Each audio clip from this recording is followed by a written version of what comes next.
Hi, my name is Danielle Graber. I'm a clinical psychologist, a board-approved supervisor, the director of a private practice and some online training components, and I decided that that wasn't enough to keep me busy and I should definitely go into ways to work with therapists to help them take at least close to as good care of themselves as they do of their clients, which is, ironically enough, sort of a perfectionistic niche within a perfectionistic niche.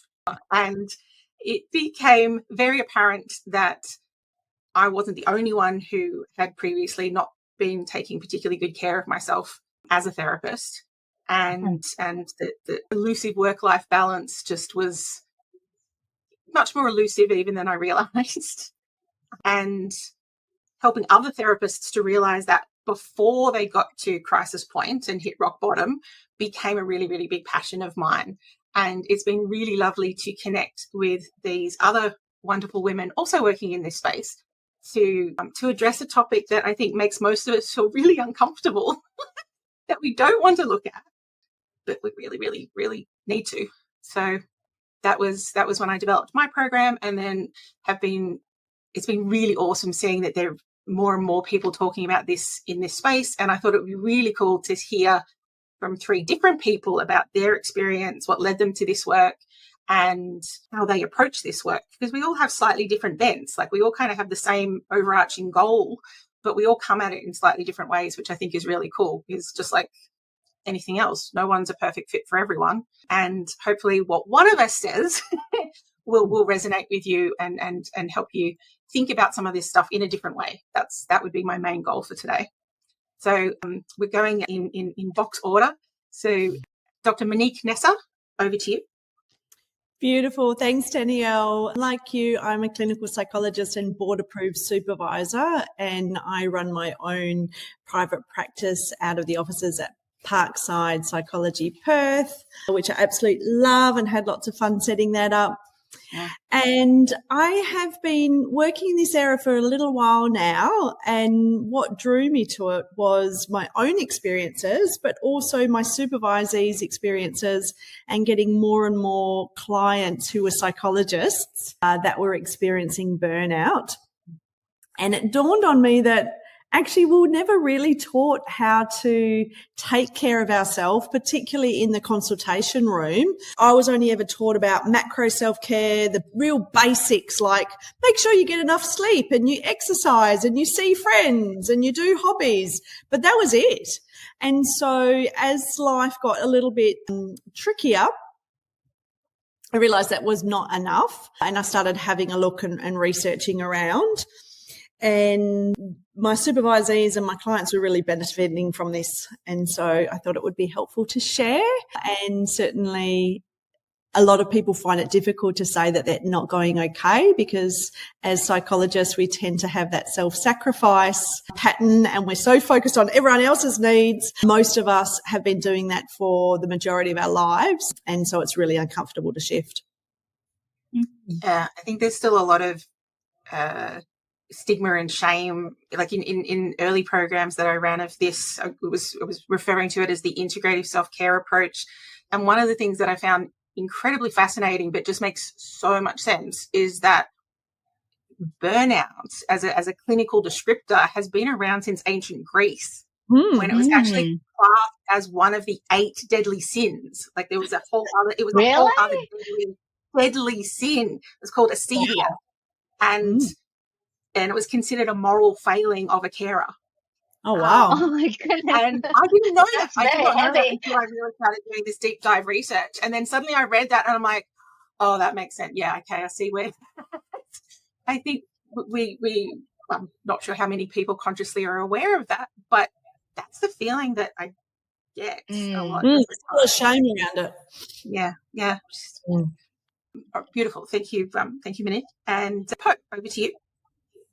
Hi, I'm Poh. I am an educational and developmental psychologist working in solo private practice in Perth, running my own business, Blossom Care Psychology.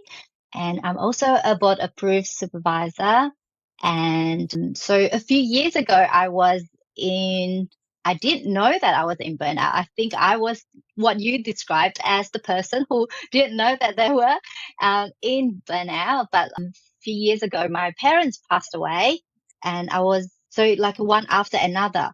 And I was coping with my grief and loss along with parenting my Yes. young kids in pandemic, and my husband worked away, and I was just still continuing to do the actual like 4 days a week caseload and thinking that I could do it all.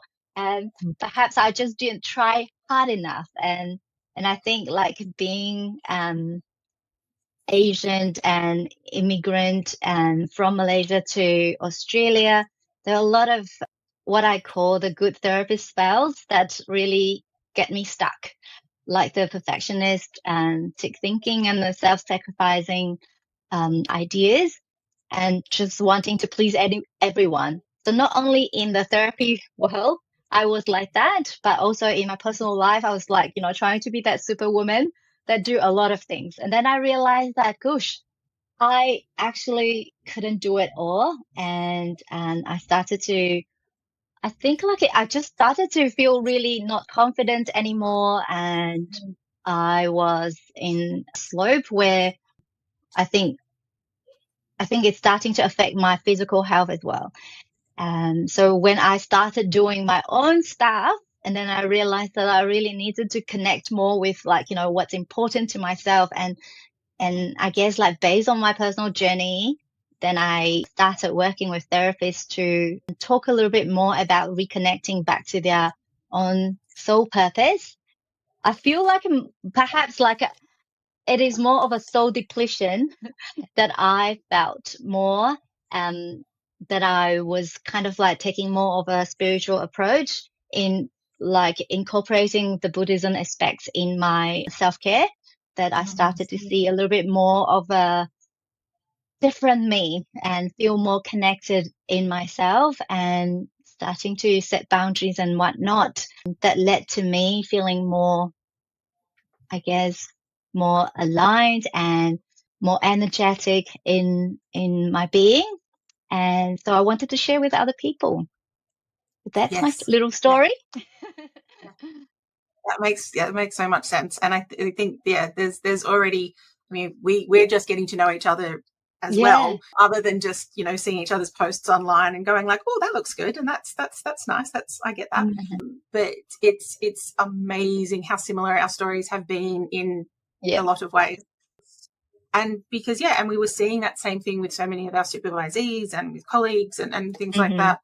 And I think it's one of those things, once you do see it and you see, I mean, not only the damage and what we're missing out in terms of being whole people and getting to just enjoy our lives and those kind of things, we are allowed to do as healthcare providers. But I don't know about you guys, but I also then noticed, because it's the therapeutic relationship, and I had been for nearly 20 years completely neglecting one whole half of that relationship. Yeah. So suddenly the client work was easier and better. Yeah. Yes, And definitely. like, you noticed that as well? Definitely. Yeah, definitely. As we are able to care for ourselves better, it just does have this beautiful ripple effect in terms of our client relationships, but also our colleagues and home life as well. Yes, absolutely. It has changed my conversation with supervisees in some very big but fundamental ways, and it's so much more satisfying and easier. Yeah. Not every day. Not every day. So Danielle, then that brings us to a helpful question of like, what finding made you stop ignoring your own limits? What was it? Yeah. So yes, I had I don't have kids, but I had, at the time, I had 3 different businesses, and I work a lot in sort of animal rescue, foster care as a volunteer thing. And I had bitten off way more than I could chew as normal. Open a new office location, all of this, and then COVID hit, and it was my ability to, I'd been juggling so much for so long, and being able to do it because of the coping strategies that I had put in place. Turns out I'm also a late identified ADHD, which also explained a fair bit. But join it's a little club. We've got T-shirts, but we keep getting to go show up for the meetings. But the all of my normal coping strategies just went out the window. And I suddenly realized that without all of this house of cards that I had built to keep things going, I was in a lot of trouble. So I burnt out massively. I'd had periods of what I now recognize as burnout over the sort of, I had 15 years in medical science, medicine, and then 15 or so years in psych before it really crashed, but nearly 30 years in healthcare. And it just all hit at once. It was like, it said the people had been writing on an Etch-a-Sketch in my brain for 30 years and I'd never cleaned it. And it was suddenly just, nope, you're done. Yeah. It worked because it was, and for me, the tipping point, and it's so funny that this was the tipping point. This is why I was laughing. It wasn't that I was miserable. It wasn't that I had no motivation or interest. It wasn't that I kept rocking up late for work, even though I was going from my bedroom to my study. It wasn't any of that. It was that I realized in session I was internally, and I hope it didn't come across externally, but with clients, I was being so judgmental. I was resentful. I was all of these feelings, really, really, really bad negative feelings about some very lovely clients. And I'm like, what is this? Is not me. I don't think like that. That's what's that about? And how is that impacting the clients? that was the thing that I kind of went, all right, maybe I should look at something. And then and then for me it was the continuation of that, and being, as it turns out, an ADHD, I looked as well at what's around, what I do. Okay, I figured out I'm burnt out, and I can cognitively make sense of this now, but what do I do? And looking around at the recovery options or suggestions or things that I was like, I don't want to do any of those things. And honestly, looking at that just makes me feel worse and more of a failure. And oh my God, maybe I'm a psychologist. It was a big spiral. And that was when I remembered that I did have 15 years in biomedicine and then psych, and that burnout is a medical syndrome. So we need to treat it as such. It's not going to be you need to get regular sleep and try and drink more water. Or one of them, so funny, it was like an EAP thing for small business owners during COVID, and they said they wanted me to complete a thought diary. I'm like, I'm going to murder you.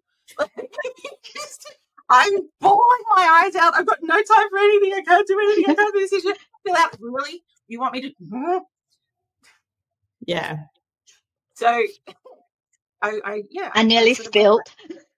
It was just 5 years on, and I'm still just like, So that's how it came about for me. And it's been really nice though to finally go, well, I need to fix this not just for my clients but for me. Yeah. And feel so much better in that respect. Again, not every day. I still have my moments for sure. Yeah, that's true though, Danielle, because a lot of for you, not just your clients, but you, because I feel like a lot of my personal training, which was wonderful, but was focused on clients. So even talking about transference, it was all related to how it impacts the client, not actually how it actually impacts you. Yes. Yeah. And there's so much research on even Poh, I was thinking when you shared about your parents, there's so much research on how to support clients through grief. There's nothing on how a therapist copes when they're dealing with grief. Okay. And that's right. There's nothing. We kind of get ignored, which is not helpful. The irony of finally embracing that, oh wait, no, I'm allowed to do stuff that's good for me, like just for me, not just because it will benefit my clients, but just for me. That's right. Getting the benefits, but then also going, oh wait, and it is also helping the clients. That's right. That kills me. That I can't We're allowed to feel good at work as well. And feel good doing it. would have thought? It's so strange.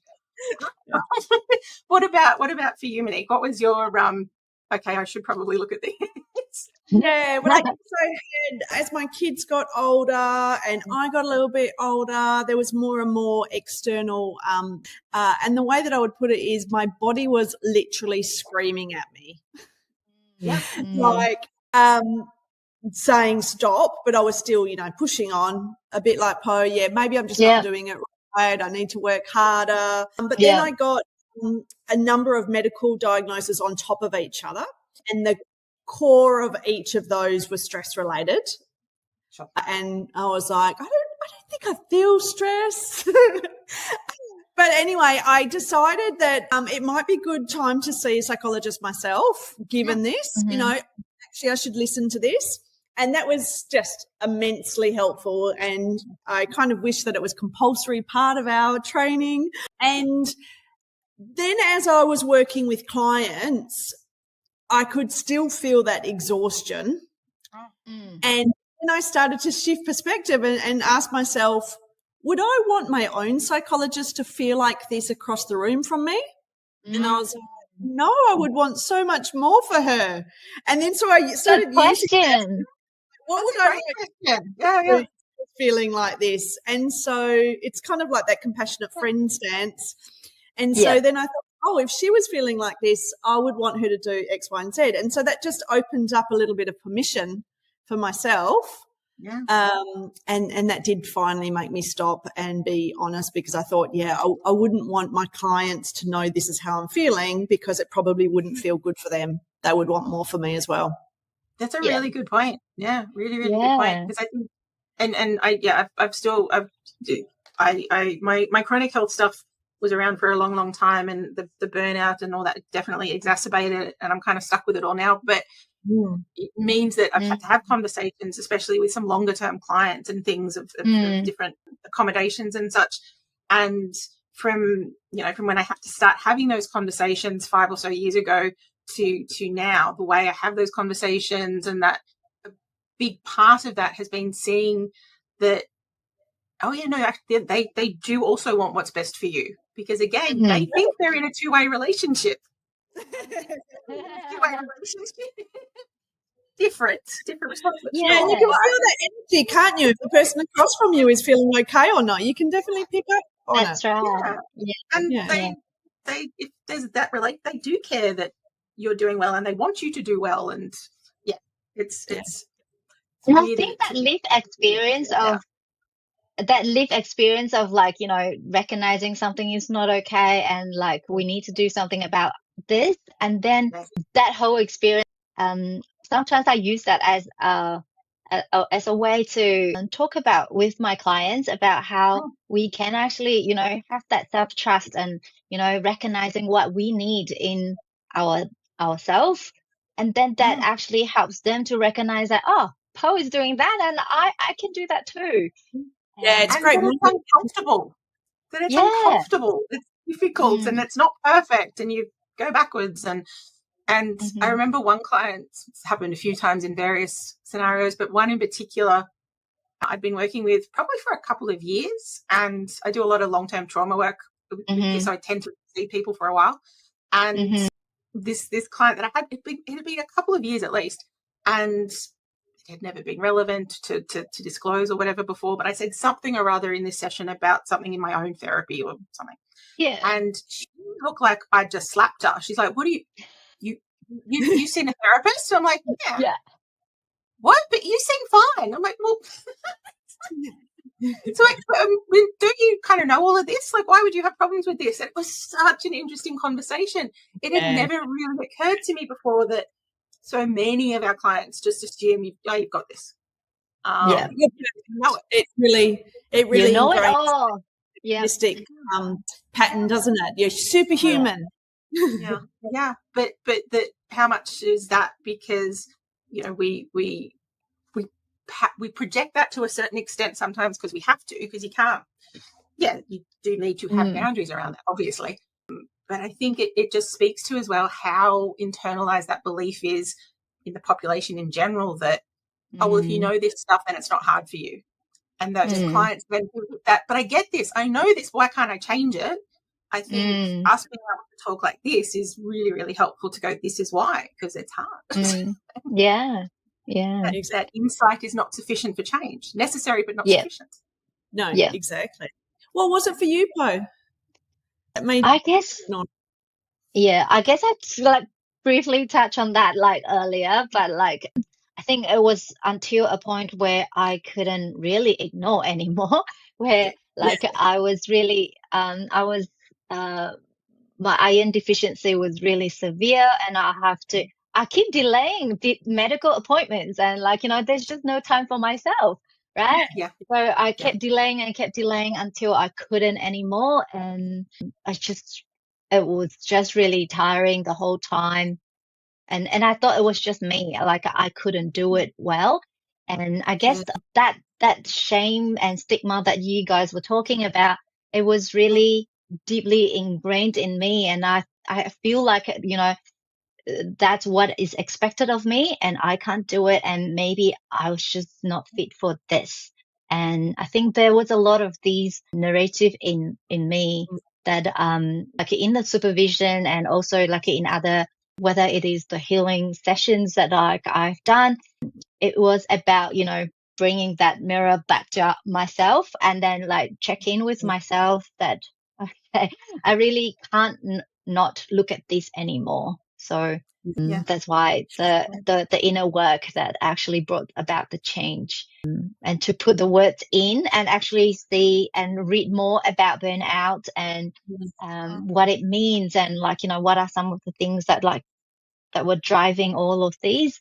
I think like that's where the pivot started to change. And when I am aware that this is the situation, it's not me, then I make changes. And it's not so much about more self-sabotage, but in some way it's actually more self-compassion, that like, oh wow, like I've been holding for such a long time.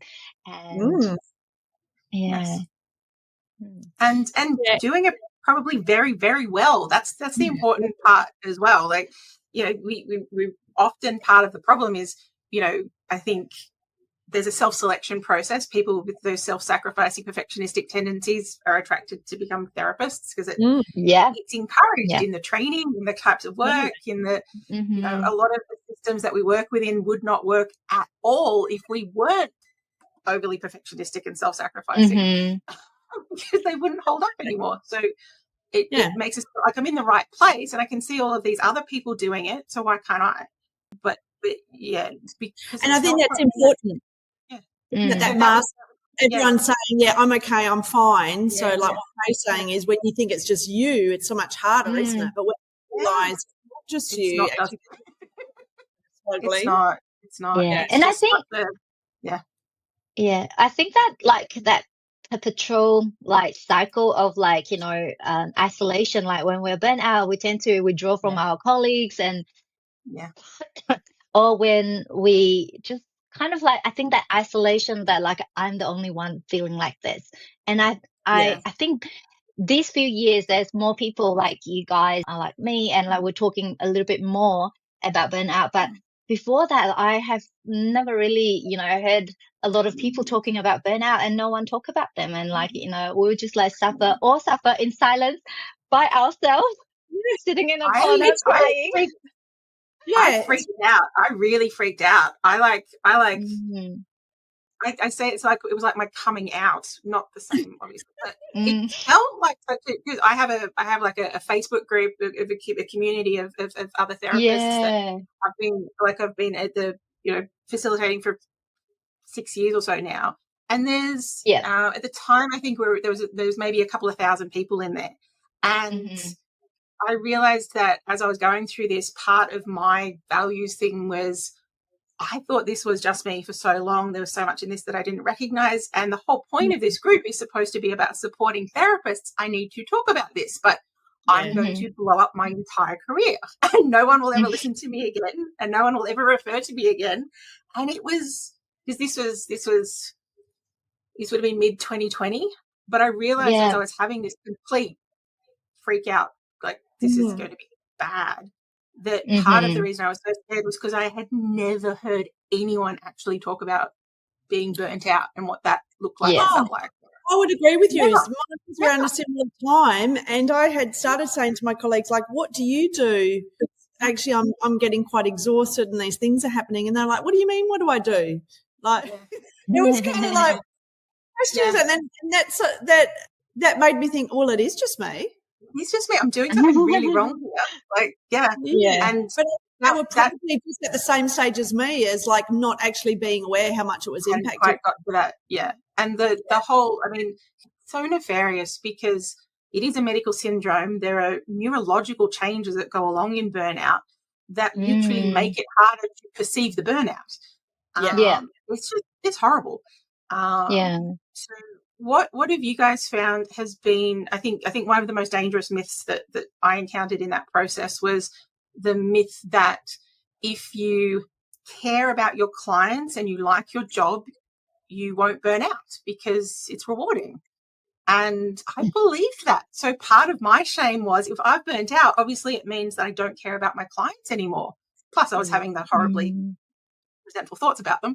So obviously I'm just a horrible person. That kept me stuck for a lot longer than it needed to now that I know more about it. But it was really, really shameful. And I still encounter it. It's really quite disturbing. And you might, sometimes it's on the Facebook forums or it's in discussion groups and things, and people will say things like, oh, but I've been practicing for 20 years. Sorry? Yeah. Some people still deny that burnout's a thing in our profession. Yeah, which is concerning.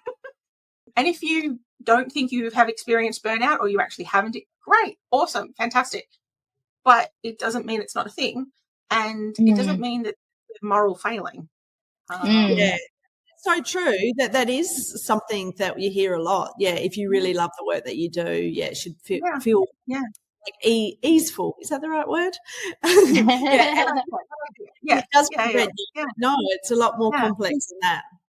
It is, and it's such a systemic thing. And I'm becoming more and more and more and more aware of that as I do, more trainings and things, that we've got these compounding factors. Like, so I present a lot to like other organizations and practices, and I think that currently, because I do sort of the same survey each time, currently we're at less than 5% of the 200 and something therapists that I've presented this to have ever done any kind of formal burnout self-care training. And the ones who someone else paid for it, like an organization or something paid for it, like they paid for me to come and talk or whatever. And the others are like, and it wasn't helpful. So I was like, that's not good. It just reinforces that shame, like you're not doing enough, right? Like you've got to do more so you don't. And the problem is rather than less. Yes. or differently. Giving yourself permission to do it to this point and stop. Or the boundaries that are so important, like before as well. So that's been eye-opening. And the fact that we're a female-dominated profession and females in general are just expected to carry more of the mental load, and so you've got there's cultural pressures and we did this really interesting exercise in one of the groups around looking at like the best picture Oscar winners over the last 20 years and like female roles within that. It's not good. Basically the lesson is, if you are a woman who steps outside the caring, nurturing kind of role, bad things will happen to you. You'll end up paralyzed and euthanized. You'll end up, being hung for murder. You'll end bad things happen. And it was kind of shocking that it was. So culturally, there's still a lot expected of us. So that's what I mean about there's a lot of compounding stuff. But for you guys, what have you noticed in your sort of approaches in terms of maybe there's some of those persistent myths that are maybe keeping us stuck and making it difficult to talk about this stuff? Yeah, well, I won't talk too much because I feel like I've sort of spoken about it just before, but it is that myth that it's just me and everyone else is okay, that burnout. And secondly, what I also mentioned before is that if you're doing the macro self-care, so if you're sleeping well and you're exercising and you're seeing friends and all of that, you will be okay. definitely Mine is, helpful. So there, the idea that you don't have to do anything during your workday as well, definitely unhelpful. and the funniest part for me with that one was because I was at the time, I was very, very active, and I was at the gym multiple times a week, and I did all of these classes, and I had cardio and weights, and I was into it. But I was overdoing that as well, to the point of, I'd be sick or I'd be injured, and I'm like, but I can't stop because otherwise I'll burn out. Yeah. So yeah, when we're at the peak of it, we think doing more is going to get us out of it, but that's what gets us into it a lot more. Yeah. What was the biggest myth for you, Bob? I was thinking, I have so many in my head, but I find it hard to just pinpoint to one. But I guess I think about the point that you talk about, doing more. Maybe I'm not doing it right, and maybe other people could do it like this. Yeah. So this, black and white, we should be able to, as long as you do exercise, as long as you do X, Y, and Z, then perhaps you won't get burnout. And yeah, it's like a checklist you've got to go through. I do this and this. Yeah. Yeah. So it's become more rigid, and maybe I think that is the right way to cope, and the right way to function might not suit everyone. And I think it really needs to be individualized, and it needs to be kind of really the energy management strategies actually needs to correspond to your unique way of being, and your own rhythm. And I think if we just do one size fits all method, and it's actually not going to work. I agree with you. Oh, sorry. Makes it worse.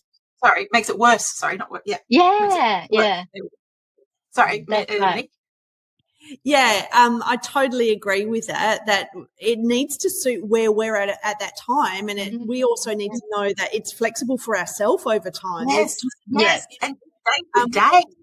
Different things. And when I heard this from a colleague the other day, and I thought, this was said many years ago, and I'm really disappointed that this is still being said in some of the Facebook groups. But she said something like, I mustn't be doing very well because I can't see 7 clients a day without feeling exhausted. And I have seen some of those groups that this isn't the career for you if you can't do at least 7 clients a day. And I was like, that is one of the most damaging statements that's been thrown around. And not in recognition of meeting you where you're at and being flexible with the way that you work and what feels right. And I get it as well, because certainly when I was training, part of our training program, when you started at the student psych clinics, you had 9 appointments a day, 9 1-hour appointments a day. Oh wow. That's not burnout, is it? That's fine. That's easy. But I because of that self-sacrificing perfectionistic stuff, I'm proud. I was incredibly proud that I could see 9 clients a day. I'm like, look what I'm doing. And I was killing myself to do it. Yeah. But I was doing it. And so I'm like, that's good. And I think a lot of that, I suppose, the generation of therapists certainly that trained up in that, and where we very much had the sink or swim. My first day at one job, I'd been in Melbourne for a week, and they're like, we need you to go out. There's a kid in Frankston. He's your new client. He's got a knife and the police have been called. Can you go and see if you can do anything? I'm like, where's Frankston? And it was like the first day on the job. I didn't know where the bathrooms were, but wow. But I was so proud that I managed that. Yeah, so it's the expectations around you as well as your internal expectations. Yeah. So you just start to think, then this is what's expected. And so I think part of the clash I think we're seeing sometimes now is there's definitely a different take on burnout or what self-care means, or how to have a sustainable career as a therapist. Because this kind of, older generation, of which I am a part, we did do the sink or swim thing. And so when people try and put any sort of boundary in place, we're like, you're being a wuss. I do it that way, so you can do it that way. And you got reinforced for seeing that number of clients and that complexity. This was the way to do it. And it's kind of horrifying, but it's really hard, Yeah. like we say with the clients, that recognizing this and doing something about it, you have to, in order to do something about it, you've got to face up to some fairly uncomfortable truths, maybe about the way you grew up or the way that you were taught or the way that you learned to practice at the like there's a lot of really uncomfortable things that you have to look at to really start changing this. Yeah. Absolutely. Yeah.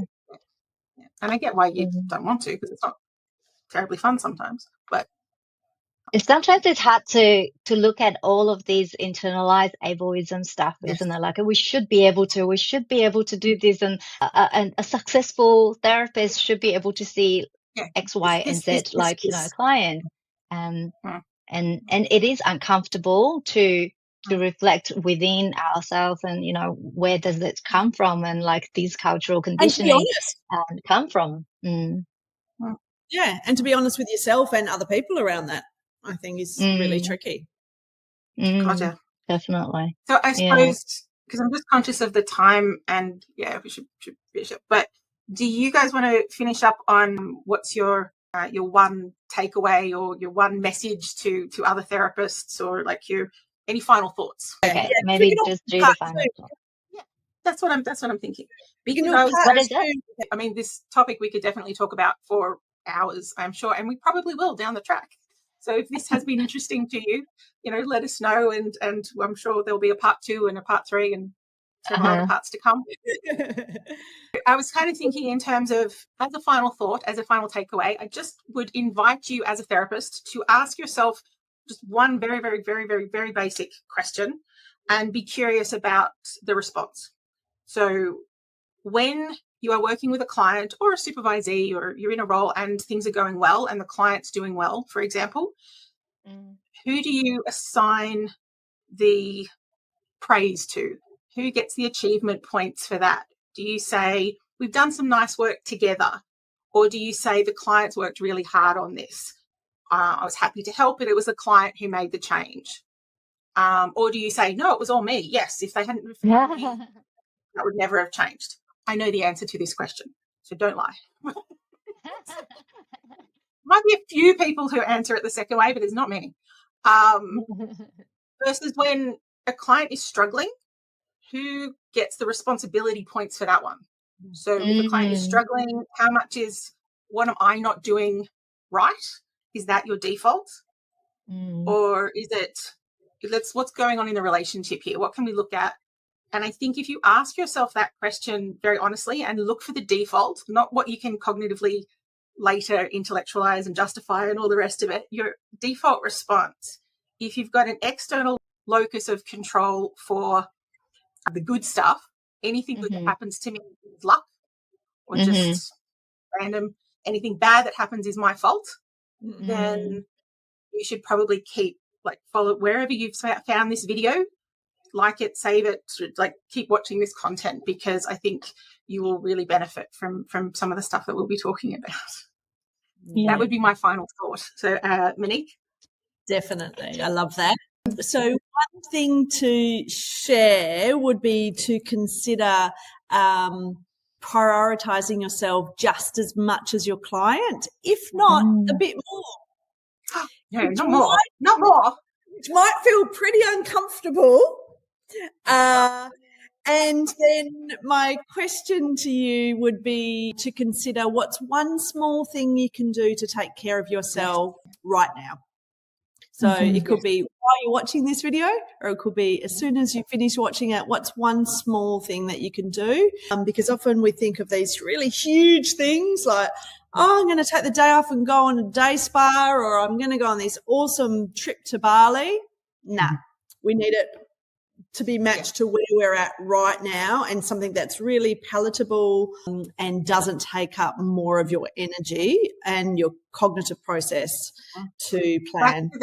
I call that the Back to the Future effect. So if you've seen the movie Back to the Future, all he did was push his way out of front of the car, and his whole future changed. So it's often not the big stuff. It's not the Bali holiday, and it's going to be just little things where you go like, my back's been hurting for 2 years. Maybe I should look at a different chair. Or even I'm just going to do a couple of stretches right now. Yeah. Right? See, I overdid it again. Have a sip of water. Yes. And a deep breath. Yeah. Yeah. Gorgeous. Poh? My final takeaway would probably be, like this is me trying to like silo into one. I think I think like sometimes we stay in our head too much, and if we are able to really drop into this like quiet sense of like where we are, our body, where is our body feeling, like in terms of how, like I think like it is about listening to yourself a little bit more, and sometimes even though our body is screaming like a thought, but we're just like go ahead, like keep going, like we have this armor on, and I think like when we stop listening and we continue to listen again and again, and the body will then start to shout at us like look over here, I really need help here, and I think like if we really pause, really slow down the whole process for ourselves, recently when we did our like a check-in or like a face-to-face group together, and we were like making this cup, a pottery cup, a mug for ourselves, for like all the therapists that came along, and I think it is really so true that we can't pour from an empty cup, and like if we learn to really rejuvenate ourselves in a really sustainable way, then it means that like we can do this work sustainably for long term, and like you can love this job, and you can still honor yourself, and you can listen to your own needs, and and I sometimes do things that makes you happy, and they are all very important, and it's not about either or, it's about both and. Yes. Love that. Beautiful. Love that. Yeah, and modeling for your client what that truly means. It's not just saying it and doing something else, it's modeling it right in front of them. Yeah. And that somehow still out of all of that actually still becomes more beneficial for the client. I think we real that mindset as well of like, no, it's selfish, I've got to look after them, but it is looking after them by looking after ourselves. Yes, exactly. And it's very, very, very simple, concrete stuff that you can do without adding anything to that mental load. Without checklists, without thought diaries. You can. I'm not knocking thought diaries in general. 28-step process. But just these little changes that just start to change that narrative, to change who you listen to, rather than the compounding influences and the external pressures and the internal pressures. Just actually start to listen to what you need. Your body knows. It knows. And if you don't stop and listen when it's talking to you, it'll start screaming and it'll make you stop and listen. So yeah. And I think like that. Oh, sorry. No. Sorry, Poh, did you want to finish that one? No, I was just saying that like the body that keeps the score did say that like our body do keep whatever that we experience in the body.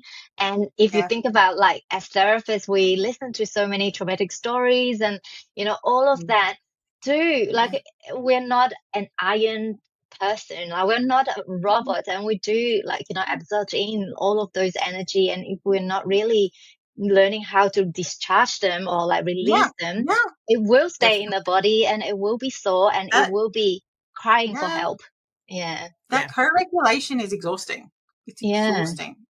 We don't think about that because we often do it quite naturally, and we don't realize how much energy it does actually take. But it's thank you so much. This really this has been awesome. It's lovely talking to you.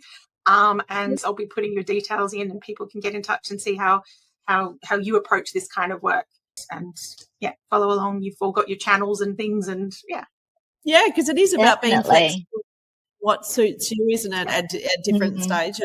And so that's why that there's a few of us doing this work, which means that more people can find one or more approaches that suits and work with them and that, but nice as well for us, I think, to have that support and to share some of these ideas and see the similarities, but also where the approaches differ. And I'm sure there's going to be not just different people preferring or clicking with different approaches, but also just needing different approaches at different times and stages of where they're at different point of your life, right? Yeah, exactly. Thank you. Yeah. So we could share that if it resonates with any of this has resonated with you, follow one or all of us, or message in the comments below. Yes. Does it resonate? Which bits make sense? Which bits make you go, what? Let us know what you think. That would be awesome. And we'll see you in here next time, I guess. Yeah. Bye-bye. Thanks.